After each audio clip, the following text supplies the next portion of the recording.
You're not sure where to find time looking for deals, and you're also not sure where to find the deals. Well, today I'm taking Eric Ballman, our camera guy, our head camera guy, our podcast man, all the things. Eric is going back home to Arizona after spending 3 days with me up here in Montana at our summer home. And instead of just driving him to the airport and dropping him off, we're gonna go looking for a deal.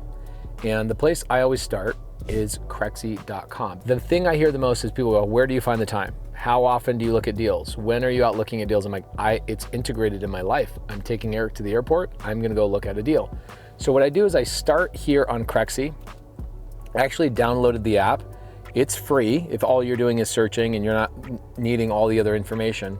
And what I do is I type in owner finance. What's good about this is that this is a really great filter. It will show me opportunities in my area that sellers are already raising their hand saying, I will finance you. You don't need a bank. You don't need to go into any of those types of situations where you have to go and raise a bunch of money. What I love about that is that one, it knocks out this belief that I don't have the time. You can be driving to work, you can be dropping somebody off, and before you leave for the day, you just say, this is something I'm gonna drive by. Okay, so this property on 333 South Main Street is a property that this is so cool.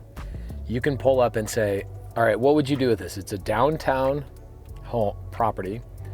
I look at this and I'm like, okay, this has been vacant for 405 days. It's downtown Kalispell, really beautiful storefront. And it's got the original wood floors, really kind of old looking vibe. Maybe what I do is I take that property, I go get a list of private money lenders. I'll give you guys a list in the description down below. And what I'll do is I'll get the upstairs converted to residential. Then that way I can cover the payments. And then I'll turn the downstairs into either like a gym, a podcast studio. That's all I had to do. This is the whole business because now I'm thinking about that property, right? The whole entire drive, I'm thinking about the property. It's integrated in my thoughts. You are driving to work, dropping off your kids, picking up your kids, going and doing whatever you're doing, driving to the gym. You don't have any properties in your mind. I've now got this property stuck in my mind that I already know is open to owner finance. I already know they're trying to sell it for 405 days. And what happens with me is the more I think about something, the universe starts delivering answers to me in the weirdest way. Sometimes it's through putting an idea in my head. Sometimes it's opening up a conversation with somebody else and they say, oh, hey, I did this such and such on this building. I go, ooh, that's a great idea for mine. Then here's what I'm gonna do. I'm gonna drive by the property, get inspired to take action. That's another big reason why I love investing in my own backyard is because I can get more inspired to go see the property in person. What I would do on a commercial building like this is I'm going to call the city and I'm going to ask the city, hey, it looks like there's vacant buildings downtown. Do you guys have any revitalization programs? Do you have any grants?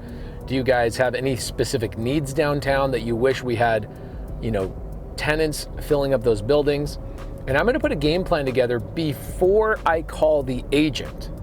So think about this. I go to Crexi.com. I'm gonna go drive by the property, kind of get a vibe for it, and then I'm going to call the leadership in the city. And the leadership in the city is not going to give me an answer, or they are gonna give me an amazing answer. Either way, the first step I'm going to take is figure out more about the area and what the city wants to happen there. And depending on the conversation that we pull, then I'll call the agent and I'll have a lot more of an informed conversation with the agent. Now, I'll pretend like I'm stupid. When you're new and you're stupid, people will help you.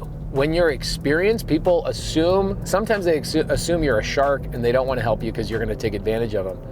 And that's tough. So I pretend like I'm stupid. I make up a fake name just in case somebody recognizes me from YouTube or something, which happens all the time. I'm here to actually help out Montana. They've got 35 vacant buildings downtown. Now, how do I know that? Because I drive downtown. I look, I see, and I start putting pieces together. I've never done a deal downtown. But instead of me thinking about what movie I'm gonna go see or thinking about what rock band is coming into town, the thoughts that populate and saturate my brain are thoughts about downtown Kalispell and wondering how can I be a participant in revitalizing the downtown and how can I help out and put my name there, whether I'm born in Montana or not. But I'm 41 and I'm not really into like any other hobbies. This is my hobby. And so a lot of people say, well, how do you find time for real estate investing? How do you find time for these fun little projects?